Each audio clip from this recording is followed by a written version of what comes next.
This conference will now be recorded. As I will start most of my videos, this is to indicate, this screenshot here, that our tax class is being recorded during the spring of 19 semester, but will still be good through at least the early 2021, where we will most likely still be using the 2019 tax season rules. The tax laws do not change a lot from year to year, except in certain years like this particular year with the passage of the new Trump laws.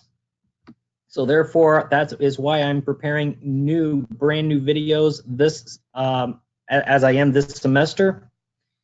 In the future, if you're watching this beyond the spring of 2019, could be some tax changes, especially the numerical values as with inflation issues. If there ever is a difference between the video and my notes or my lecture examples, always refer to my notes in my lecture examples, as those are updated on a yearly basis to reflect the most current tax laws.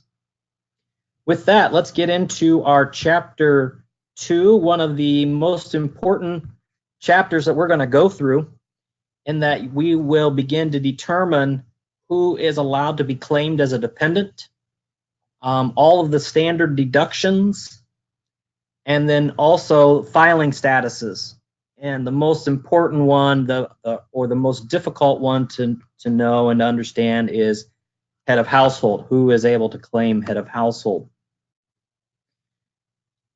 So to start off, I kind of wanted to review where chapter 1 kind of ended when we looked through the 1040. So the 1040, what we're going to be doing today at the top of the 1040 is indicating your filing status and any dependents along with yourself, and if you have claimed, or if you have or do not have full year health care. Coming down through lines 1 through 5 on the 1040.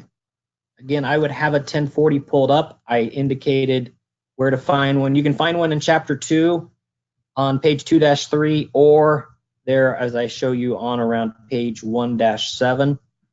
The lines 1 through 5 are your most common income items. Therefore, they put them right on the 1040. You don't have to go to a subsequent schedule.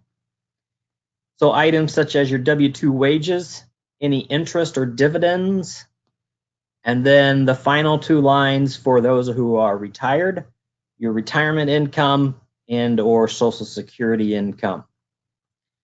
Line 6 will include any other income items, which would be things for if you have your own business, rental income, unemployment income. There are many others. Capital gains and losses. Lines, these will all be shown on Schedule 1, and Schedule 1 will also include any deductions that you are allowed to claim from your income. We'll talk a lot more about both of these items in week 4 of our class when we talk about chapter 3 and chapter 4. The line 7 here, your AGI, is a very important number because a lot of calculations rely on your AGI, or at least a version of it. The standard deduction for this chapter, just like chapter 1, the only ones that I really expect you to have memorized as of up to this point is the single amount and the married filing joint amount. They are quite a bit higher than they used to be for 2017 and before. It is nearly double. As you're going through the 1040, the line 10 is when we were actually looking up in the back of the book to find how much tax is owed. This is where it goes in line 10.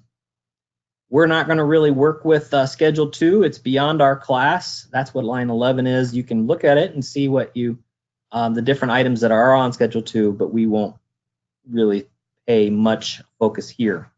We will do a lot with the child tax credit and credit for any other dependents. We're going to look a lot at that coming week 6 when we go to chapter 9. The other refundable credits, we will look at this in week 6 as well, and we will get to know Schedule 3 pretty well. So Schedule 1 and Schedule 3 we will look at in this class. We will do a little bit with Schedule 4, not a lot, but we will see the healthcare penalty, and when we get into the second half of the semester where the self-employment tax comes into play. When we get down to line 16, this is what you'll find on your box 2 of your W-2, how much federal income taxes were taken out. These we're going to look at in week 6 as well with chapter 9, the refundable credits and what the difference is between a refundable and a non-refundable credit up here in line 12. And then finally, once we have taken out all the credits from what we owe or added back in anything, the final amount, when we get down to lines 19, 20, 21, do you owe or will you be getting a refund? Line 18, as I show here, Schedule 5, we will not pay much attention to as it's beyond our class. So the 3 main schedules that are brand new this year, we will look at, which is Schedule 1, 3, and a little bit of 4. More other common schedules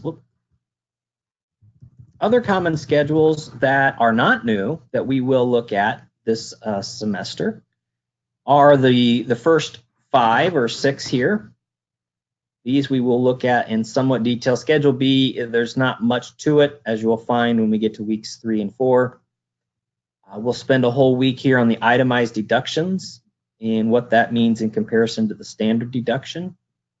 We'll spend 2 weeks with Schedule C and 2 weeks with Schedule D, and then 1 week with our rental income. These up here are the new schedules. These are the ones that are brand new for the year, for tax year 2018. The ones that we will cover again is Schedule 1, Schedule 3, and Schedule 4. All right, as we get into our filing status. When you look at tax law, whatever your marital status as of the last day of the year, that is what you use on your tax return for that upcoming year. So it doesn't matter if you were married for 11/12 of the year, if you got divorced midway through December or even December 30th, you do file as single, which has its pros and cons. If you're married as of the last day, so just the reverse, you're single your whole year, except you get married that last day or that last week, you do file as married filing joint. Notice here you also file as married filing joint in the year if your spouse dies. Anytime in that year if your spouse dies, you do file as married filing joint one last time. Married filing separate, very uncommon to use, especially spouses who are in a normal relationship and they are conversing. This is mainly only used for spouses who are not living together and do not communicate and or trust one another with the taxes that are on their return. So they may file as married filing separate to help protect themselves. Notice the only scenario when you can be married and file as something as other than married joint or married filing separate is if you did not live with your spouse for at least half of the year and you have at least one related dependent. Then you can file as head of household, which, as I mentioned a few minutes ago, is the most complicated one. So just a recap here, with the married filing separate, most people do not use this as it is not tax advantageous to in probably 98% of the time when two spouses are in a normal relationship. The only main time that you would use this is if you are not in talking terms or you do not trust your spouse with their amount of income they're reporting and you want to do separate. Head of household. This is a better filing status than single if you have that option, but it's not as good as married filing joint. It is better than single or married filing separate. It's better in that you get more of a standard deduction, as we'll see in a little bit when we look at the standard deduction amounts for each filing status. Notice some of the rules now as we come into head of household. Paying for over half the cost to keep up the home, not just for the dependents, but of the entire home. So if you do not own the home or rent the home yourself, then this most likely will not be you. You will not be able to claim head of household if you do not pay half the cost of keeping up the home. And you can see here some of the items that I have picked up that include keeping up the home, or what does not include keeping up the home. So if you've met that test, that's test one, and then the next hard test to meet has to be that you have a qualifying person with you in the home. And that qualifying person, as you'll see down here, I'll skip just a couple lines, must be related. You have to have a related party living with you at least half of the time and in the home, or pretty much the entire year, to claim head of household. The only difference to somebody not having to live in your home and you keeping up half the cost of your home is you having to keep up half the cost of your parents' home. If your parents live outside of your home, you can still claim head of household if you pay for half the cost of their home. So this is a kind of an odd exception, and it's not available to anybody else except you to your parents. Anybody else does not qualify. If you pay for half the cost of their home, it wouldn't qualify. So a qualifying person, a child, a parent, or a qualifying relative you claim on your return who actually is a relative. You'll see here in a few minutes that a qualifying relative does not actually have to be a blood relative. But for head of household statuses, they do have to be related. Surviving spouse is the last of the 5 filing statuses. So there was single, there was married filing joint, married filing separate, head of household, and then surviving spouse. This is by far the least common, and it's designated for someone who has just lost their spouse, not the year of, but the succeeding 2 years. And the biggest issue is they still have to have a qualifying child at home. So most people who are senior citizens or the elderly who lose their spouse will not qualify for surviving spouse after the year that there was a death to their husband or wife, because at that age in their life, they most likely would not have a qualifying child in the home. So what exactly is a qualifying child? If you meet this criteria or the next one, which is a qualifying dependent, you can claim a dependency on your return and therefore get some benefits. So a qualifying child, as you can see here, must be a direct descendant of yours, son or daughter, or any descendant like grandkids still count as your qualifying child. Notice here it also allows you to take any brothers or sisters of yours. It's kind of a weird little rule here, but a brother or sister would count as a qualifying child, or any descendant of theirs as well. So a niece or a nephew. Notice cousins are again not allowed. So the age limit to cut off for a qualifying child is, note that the individual must be under 19. So there are different ways to state this. You could say 18 and younger, or simply as less than 19. The other one is less than 24, or saying 23 and younger, if they are a full-time student for at least 1 semester, or permanently and totally disabled. If they're permanently and totally disabled, you can claim them at any age.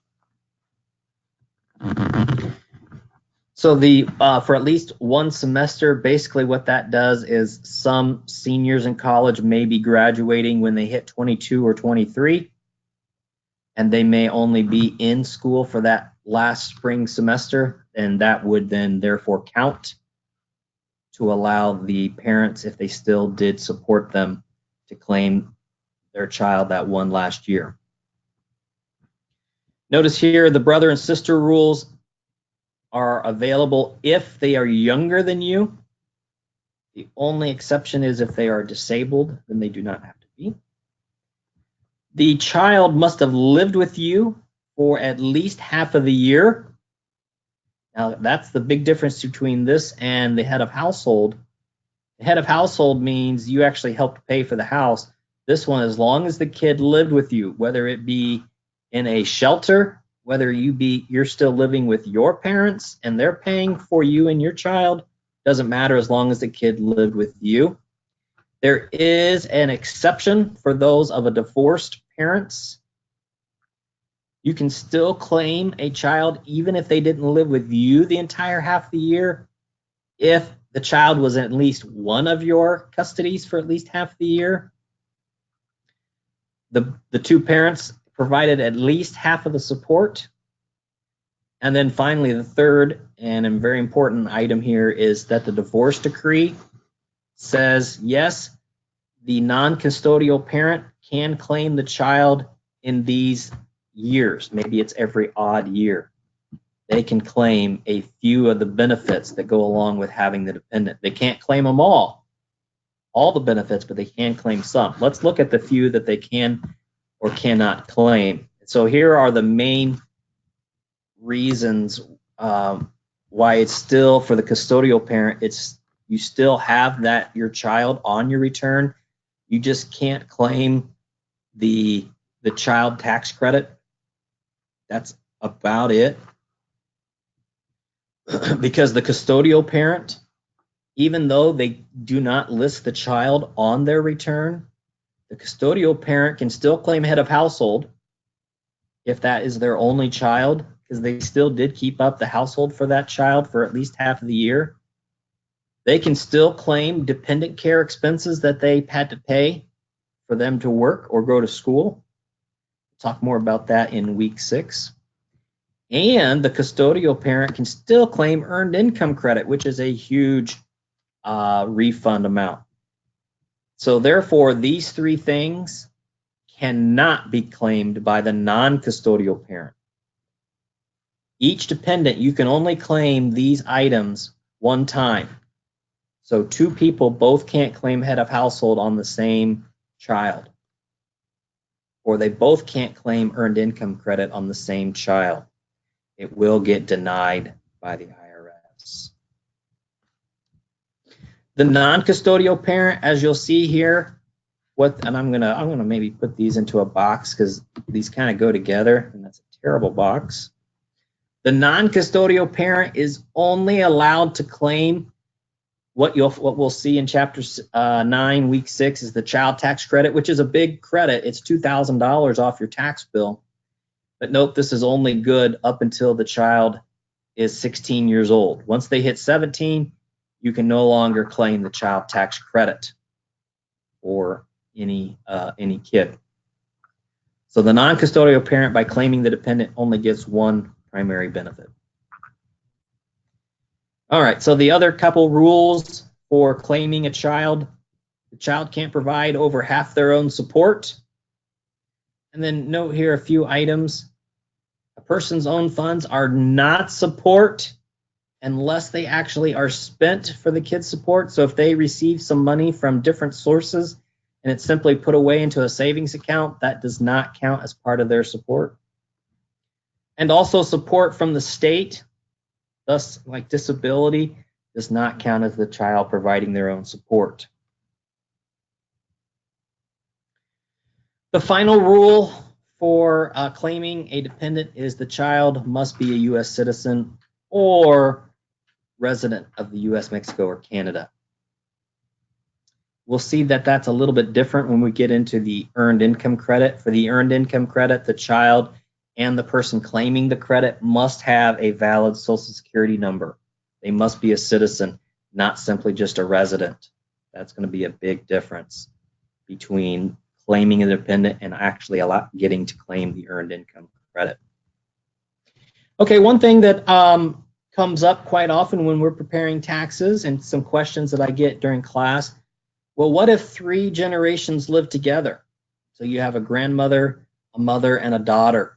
Because we had previously said to claim as a qualifying child, it has to be your kid or a descendant. So a grandkid would also work. Therefore, who can claim a child, the grandmother or the mother, if both are in the same household and both take care of the kid? Here are some of the rules here. Mom can let the grandma claim the kid if and only if grandma has the higher AGI. So therefore, if it's the opposite, only mom can claim the kid. If there's ever a dispute, it always reverts back to the parent. The parent gets to claim the kid if there's ever a tie, compared to any other person who may have grounds to claim the child.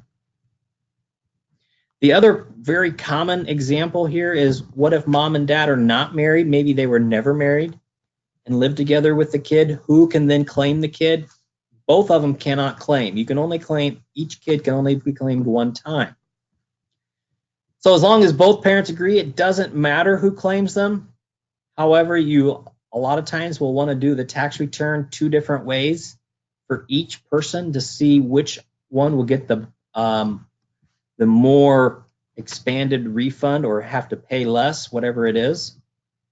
Because that person who claims the kid, as long as they provide over half the house in expenses and keeping it up, can also claim head of household and potentially earned income credit. So you'd want to do the return with and without the kid for both people to see who's going to benefit the most. And then you can see here what happens if there is a dispute. Okay, let's get down to the other type of dependent that you could claim, somebody who is not a qualifying child. So the first rule here is not a qualifying child of someone else. So if a child can be claimed by the parent has to claim them, or no one can. So notice here it says not a qualifying child. The exception is, only exception is, if the parent who can claim them doesn't, only because they do not have to file. They do not meet the requirements that they have to file. Even if they do file, they only file to claim the refund or withholdings that was withheld out of their paycheck, but they didn't have to. They didn't meet the guidelines that we briefly looked at in Chapter 1. If they do not have to file, even if they do, it's still okay to claim that kid. That is the only exception. The second rule, you must have lived with the taxpayer, member of the household, or be a relative. So even though it says qualifying relative, you do not have to be related to claim this, which is different than head of household. To claim head of household filing status, you do have to be related. With this one, you have to be related or live with the taxpayer the entire year. And in that case, you do not have to be related. So my little reminder points here. Person does not actually have to be a relative. And if they are a relative, they do not have to live with you for you still to claim them. Notice what it is. Notice what cousins, again, are not considered related. The third and probably the most cumbersome one to overcome to claim a qualifying relative is the income test. Now you'll note that this is taxable income, so this is the amounts that actually show up on your return. This would not include what we'll see in chapter 3 when we get there. Social Security income, perhaps, that is not taxed because you're in a low enough income threshold, or any other non-taxable items, as long as your taxable income does not exceed $41.50. And what I mean by the taxable income, this is your taxable taxable gross income, what you've actually earned somewhere, not what's going to then show up after standard deductions and all that. This is what you would actually earn. If you earned over $4,000, which is not very much, you cannot claim somebody as a qualifying relative. The other big one that you would probably expect is the taxpayer provides over 50% of the support. Notice this is different than head of household, which this is support for actually claiming for the individual to live. Okay, let's skip down. The last item here, you can still claim somebody even if you didn't provide over 50% of their support. If you provided at least 10% of the support because multiple people take care of this individual, say it's an elderly relative of yours, you provide at least 10% of the support and no one provides over 50, then the people involved in the supporting can make a decision on who will claim the designated individual on a year-to-year basis. It can change every year. I'm going to skip past this support. In value of time, you can look through it to the answers. But what I wanted to immediately get to now is looking at different examples and being able to determine, based on everything we've just done, how many dependency exemptions can they claim, child and or relative, and then what is their filing status. We're not going to list the actual individual for a dependency exemption because we're going to actually look at who can they claim as a dependent, not including themselves. Okay, so with this example, example A, what I want you to do after each one, after I've stated some of the basic facts, I want you to pause the video, think about it, write down your answer, how many exemptions and what their filing status is, and we'll see how you do. After the first couple, you may want to go down through the rest and do them all, and then I will go through the answers. It's not as straightforward as you'll see. Some of these can be quite tricky. All right, so we got a single taxpayer with 2 kids. One is 20 years old, part-time in school, and makes $2,000. The other is 17 and earns $5,000. Kids live with this individual, and the taxpayer provides over half their support. Okay, go ahead and pause the video and think about how many can he claim, one or both kids or neither, and what would the filing status be for this individual?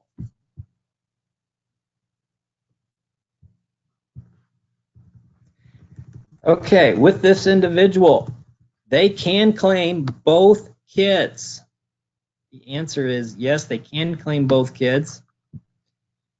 Both the 20-year-old would be considered a qualifying relative in that it's not a qualifying child. They are too old and they do not go to school at least full time for one semester. But as long as the individual made less than $41.50, they can still be considered a qualifying relative, and that is the case. The 17-year-old is considered a qualifying child and thus doesn't matter how much they earn.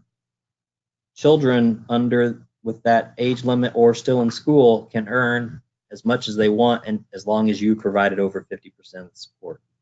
So therefore, the final answer is they can claim both 2 dependents, and since these are obviously related individuals, the taxpayer would claim and should claim head of household. All right, example B, the single taxpayer provides over 50% of his uncle who lives across town. The uncle's taxable income is $3,000 and none of his Social Security income is taxable. What can the taxpayer claim as a dependent, if any, and what would his filing status be? Take a few minutes and think about it. Pause. So with this one, the uncle would be considered a qualifying relative because remember, relatives do not have to live with you. So yes, they would be able to claim that distinction.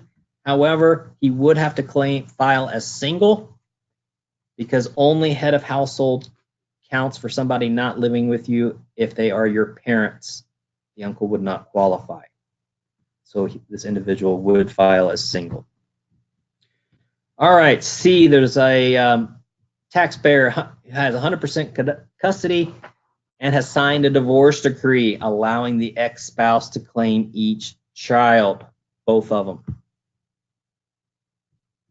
In addition to the two main questions above, the exemptions and the filing status, I also want you to be able to tell me who can claim the following: the child tax credit, the dependent care if there is any, and the earned income credit if applicable. So we're going to list on each of these what can the taxpayer claim, and then what can the ex-spouse, who is the non-custodial parent, claim as well. This one will take you a little bit longer, so go ahead and pause. Okay, with this one, the custodial parent. The custodial parent can claim the dependent care, if there is any, and the earned income credit, even though they don't get to claim the dependency. And the taxpayer, so with the taxpayer, they wouldn't be able to claim any of these, so that would be 0. They would be able to claim head of household. Even though they don't claim them, they can claim head of household because they did live with them over half the year.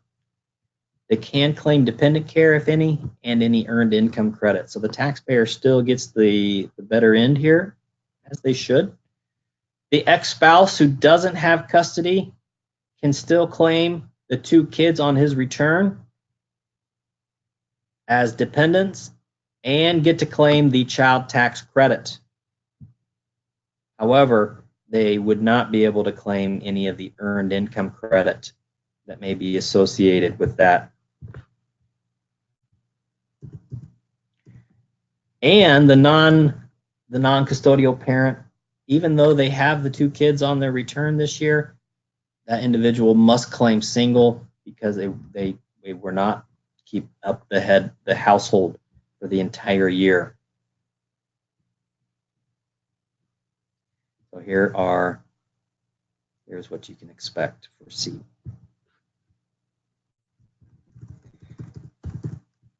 Okay, I'm going to take a quick pause and we will be back shortly. You might not even notice. This conference will now be Okay, recorded. on to part D. So here we have the taxpayer who provides 100% support for a boyfriend who has $2,000 gross income and the boyfriend's son, who is only 6 years old. Both live with the taxpayer. The boyfriend files a tax return, does not claim himself, and only chooses to file the return to claim a refund. Doesn't claim his kid either. The boyfriend is in hopes that his girlfriend, the taxpayer, will be able to claim himself and or the child. Is this allowed? So think about the rules with the boyfriend and the boyfriend's kid, and then the filing status as well. Pause and we'll go through the answers.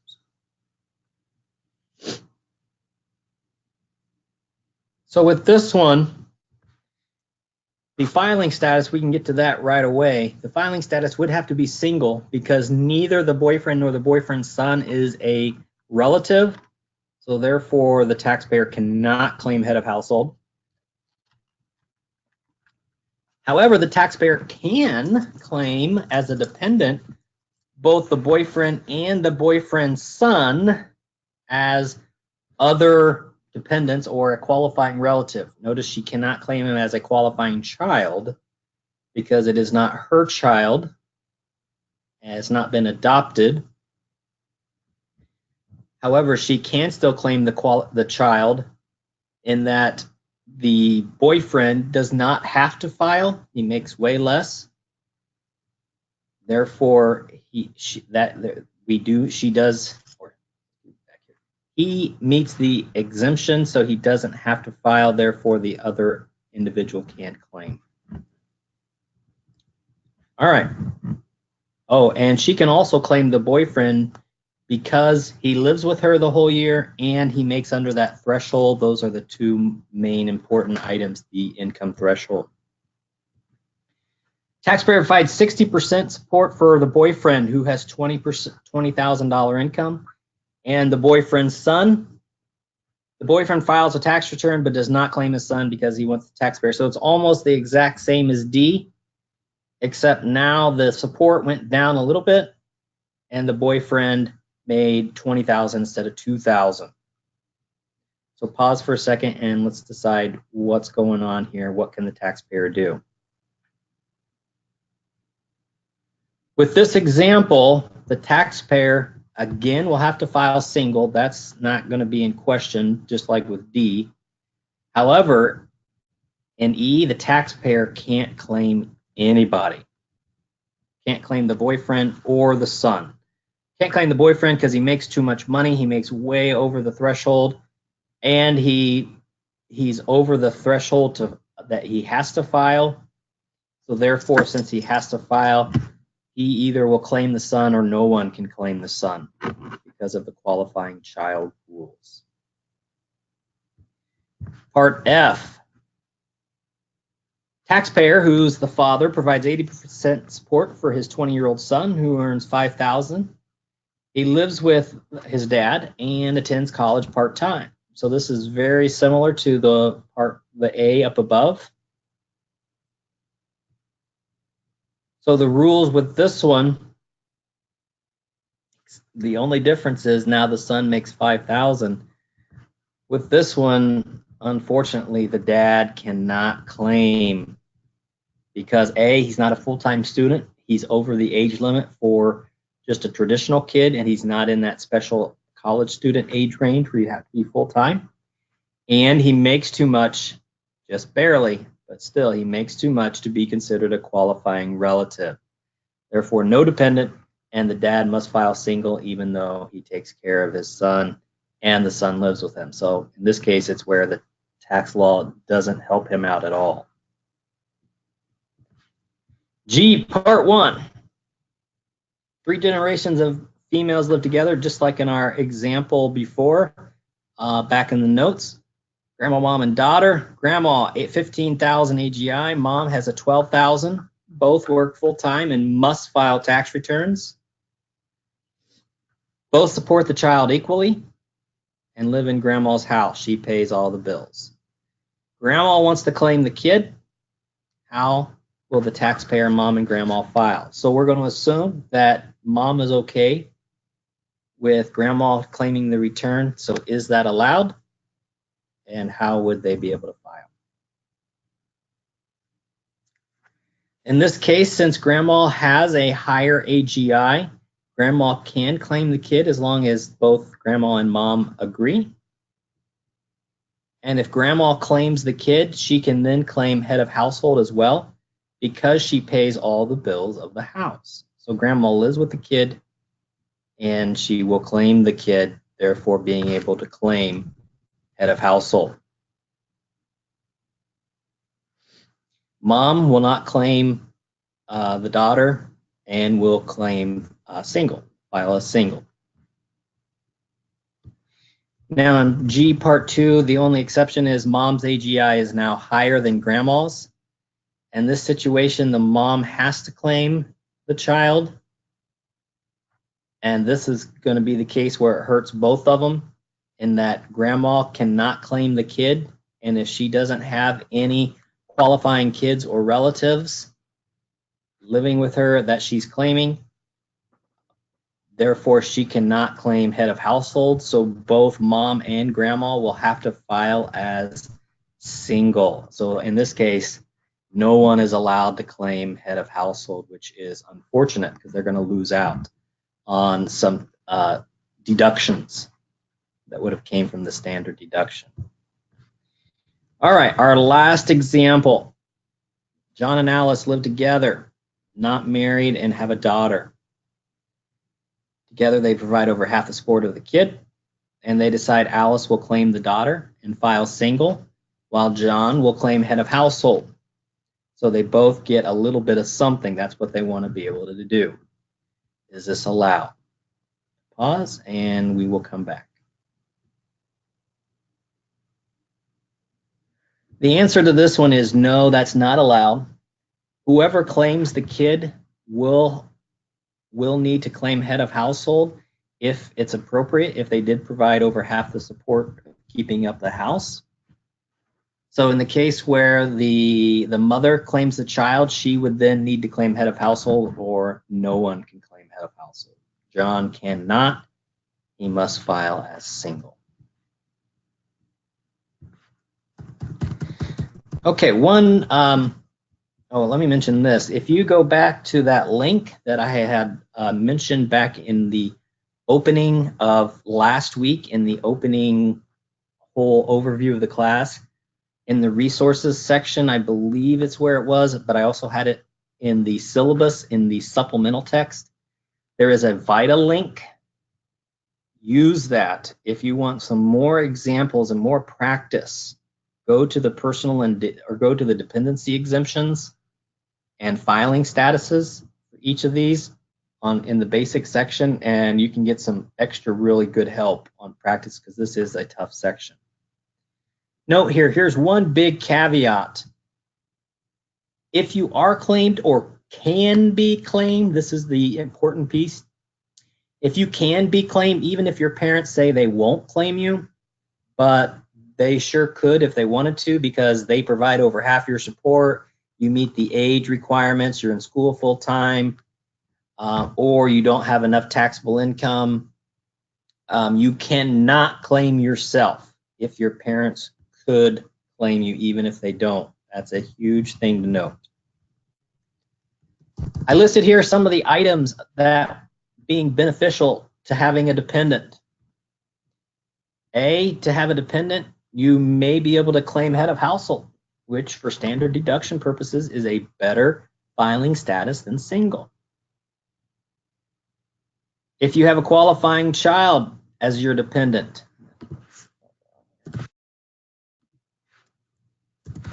then you can claim the child tax credit, which is up to $2,000 off of your tax bill, a big deal. A qualifying relative will give you a credit for an other dependent, which is $500 off of your tax bill, not nearly as good, but still decent. Dependent daycare credit or earned income credit are also good examples of having a dependent. All right, the standard deduction. So we kept talking about this, why head of household is better than single for standard deductions. The standard deduction is a way for you to avoid having to itemize your return. Itemizing is having to piece together a lot of bills, medical, mortgage rent, mortgages, interest, charity donations, and then all the other expenses that you just have to do to get by, to live, all those other just normal payments. The government says, we know you have to pay some money to live, so we're not going to tax you on that. And what's happened in this last year for the 2018, notice how much the standard deduction has jumped. And there's reasons for that. It's not just that they gave us extra money by any means or gave us extra deductions. One of the reasons it's jumped is because they have taken away what's called the personal and dependency exemption. We used to get to take off of our income right away for every dependent you had an extra $4,000-ish. This year it would have been $4,150, the same amount as the threshold for claiming a qualifying relative. You would have been able to take off your income an extra $4,150 for you, your spouse, and independents. That is now gone. What it's been replaced with is an increased standard deduction and then the extra credit for having a dependent, a qualifying dependent. And then the child tax credit has doubled. So it's not just all good things that they have upped the standard deduction. We are missing the personal exemptions. So, but the standard deductions have increased, which very much will limit the individuals who are able to itemize, because you can do one or the other. You either take the standard deduction, which most people will, or you itemize. We will talk about itemization in week 5, chapter 5. For married filing joint, 24,000, which is double than single, which you would expect. 2 single people would be the 24,000 as a married. Notice married filing separate jumps back down to just being single, which makes sense. It's just one person and a married filing separate. Head of household is pretty much right in between. So therefore, as you can see, it's better to file as head of household if possible. You get an extra 6,000 off of your taxes. I should say off of your income. And then surviving spouse is treated just like married filing joint for those 2 years beyond when your spouse has died and you still have kids living at home. The additional standard deduction. Notice this is for only you and or your spouse. No other dependents qualify for you to get more money tacked on than what's shown here. To get more money tacked on, what you're going to need to do is you have to be of age, which means you are over the age of 64. For you or your spouse, it doesn't matter. If both of you are, then you get 2 credits, basically, and I'll show you what that means. And or you're blind. For whatever reason, they put in blind, not deaf, not some other ailment. They just put blind. There's no explanation really for that. When I say a credit, what I mean is if you are single or head of household, for every one of these that you hit, if you're both, then you would get $1,600 plus $1,600, so $3,200. If you are married filing joint, you get $1,300 for every time you and or your spouse is one of these. So if both you and your spouse are over the age of, you both get $1,300 added on to the 24. So you would have $2,600 added on to this. And then if you're blind, you get an additional $1,300 for you and or your spouse. If both of you are, you get 2 $1,300s, an additional. What about a standard deduction if you are a dependent? Dependents get a slightly limited standard deduction depending on how much money they have earned. Notice the rules here. It's limited to the greater of 1,050, so you at least get 1,050. That's the greater of. Or your earned income plus 350. However, it can't exceed the normal standard deduction for a single individual, which is 12,000.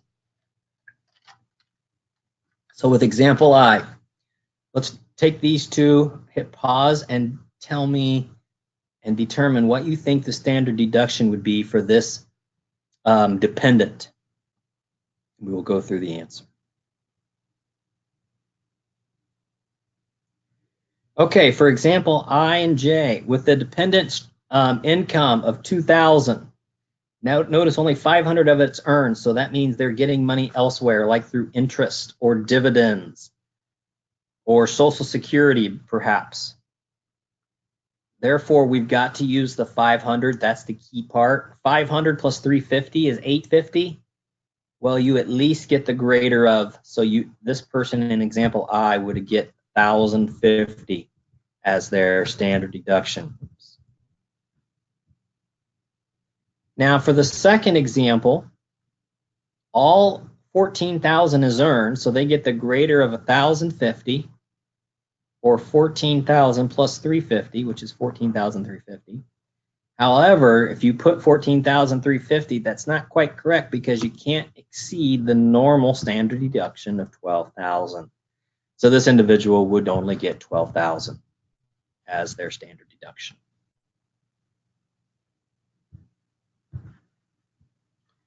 Here are some just general guidelines. Again, you could always refer back to the page 1-13 in our book to show if you have to file. There's also brand new, I just uploaded them into our IVY Learn site up at the top in the other resources. There is what's called the help spiral pages. One of the very first few pages in that file is who has to file and giving lots of income guidance, that will be another place for you to look. But basically, your whole answer is yes if your gross income is greater than your standard deduction, for whatever filing status you're in. If your gross income, your taxable, the amount of income that you make that's taxed, if that is greater than your standard deduction, you are allowed. Now notice that there are different amounts for those over 64, and that's simply because of what we just looked at up here, the additional standard deduction amounts, the extra 13 or 1600 for those that are above 64 years old. And then if you are a dependent, yes, if you meet one of these criterias, earned income or the unearned income. Oh, this should be, I didn't get this adjusted. This should say 12,000 or unearned income of 1,050. What I mean by unearned income, here are some of those items.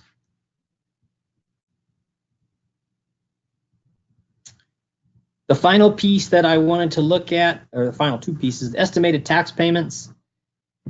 Sometimes you may not have enough withheld from your checks and you think that you may have to owe something, or maybe you're going to owe something because you got a large amount of money that you didn't expect that is taxable and no taxes were taken out.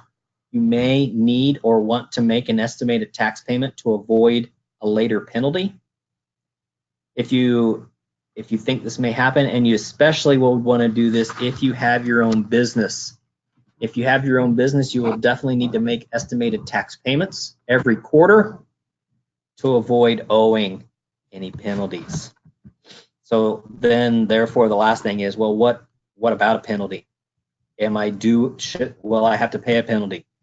The basic rule is, if your tax due is more than 1,000, there's a good chance you will owe a penalty for underpayment throughout the year.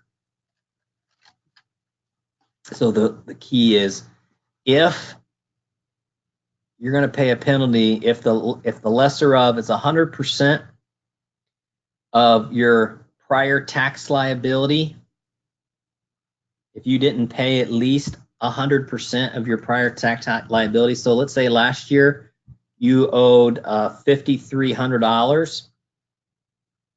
If you paid less than $5,300, there's a good chance you're going to have a penalty because you owe more than 1,000. Or 90% of the current tax year liability. You could owe a penalty if you didn't pay at least 90% of your current year tax liability. So let's look at this example, and let's look at actually these two examples to see if these people have to owe a penalty. Taxpayer last year, their tax liability was $4,500. That's how much total they had due for the whole year. They earned $40,000. That doesn't mean they actually paid it, but that could have been taken out of their W-2s. But this would have been what they looked up in the back of the tax book as what they owed before any credits, things like that. This year, the taxpayer quit part year and started their own business. They only had $2,000 taken out of their paycheck because they only worked part year. With the business income, they forgot to do any withholdings or estimated payments. Total tax due is estimated at $3,300. Will a penalty be assessed? So let's look at how we answer this. And following the rules that we had showed, 1,300 is due, so they're over that 1,000 threshold. A penalty will be assessed because of these two reasons.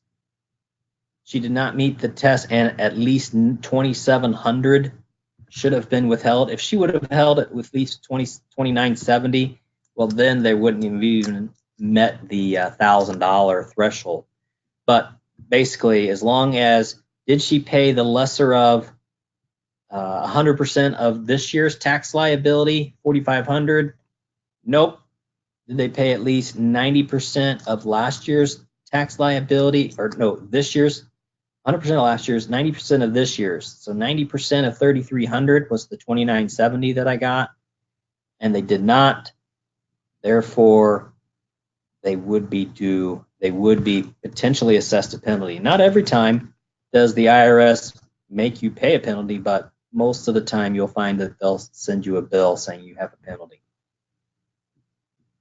Okay, our other example, taxpayer last year's liability was $4,500, $40,000. This year, they received a good wage and had $60,000,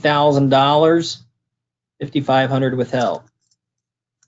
During that their job, they also started a new business, so they had more tax due. So they had the $5,500 plus. It would seem they have another $1,400 due on top of that. So a total of $6,900 is what is due. They only paid in $5,500, so they owe $1,400. However, note that they paid in at least 100% of last year's. So therefore, even though they owe $1,400, they will not be assessed a penalty because they paid in at least 100% of last year's.